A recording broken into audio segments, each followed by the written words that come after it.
For many of us, one of the most memorable musical phenomena of the 1990s was the unexpected appearance of Górecki's Third Symphony, the Symphony of Sorrowful Songs. This work exploded many conventions. In 1992 to 93, the Elektra non-such recording by the soprano Dawn Upshaw with the London Sinfonietta, conducted by David Zinman, sold over 1 million copies worldwide and inspired over a dozen further recordings by other artists.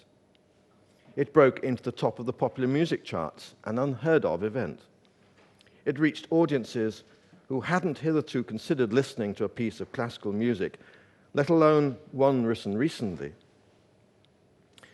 It also proved controversial in certain circles, largely because of the immediacy of its expressive impact. Contemporary classical music, after all, should not have that. Because of its broad audience reach, contemporary music shouldn't have that either. And because of its so-called holy minimalism, one of the labels with which some critics dismissed not only Górecki's sacred music, but also that by other contemporary composers from the former Soviet bloc, such as the Estonian Arvo Pärt and the Georgian Gia Cancelli. More destructively, I think, have been the attempts to associate its transcendent message to world events, such as wars and famines. It's been used outside Górecki's original context in both documentary and feature films, and even today, barely a month goes by without its second movement being used as a convenient musical crutch for some harrowing or moving scene on television or radio. But of course, the music is now public property, and therefore its original text and context are frequently of no interest to its users, the more facile of whom reach for it with indiscriminate carelessness. In all the amazing circus that surrounded the symphony, with the composer fated across continents, it's easy to forget more profound truths about both him and this piece. Firstly, it was written way back in 1976, and its impact then was very local.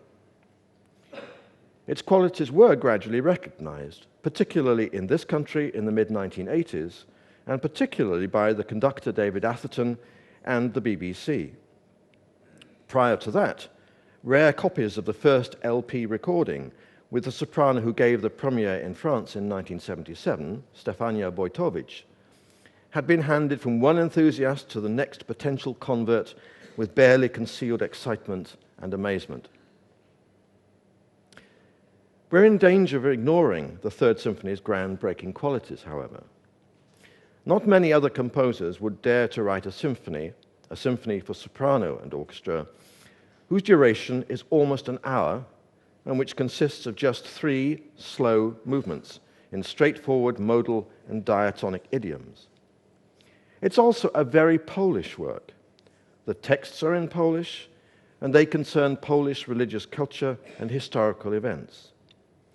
The music also makes use of Polish Easter hymns in the first movement, and a Silesian folk song, alongside a clear reference to Chopin and a more obscure one to Beethoven in the finale. All in all, it's one of the most individual musical creations of the post-war period. It also belongs to a pantheon of major commemorative pieces that includes, from this country alone, Tippett's A Child of Our Time and Britain's War Requiem.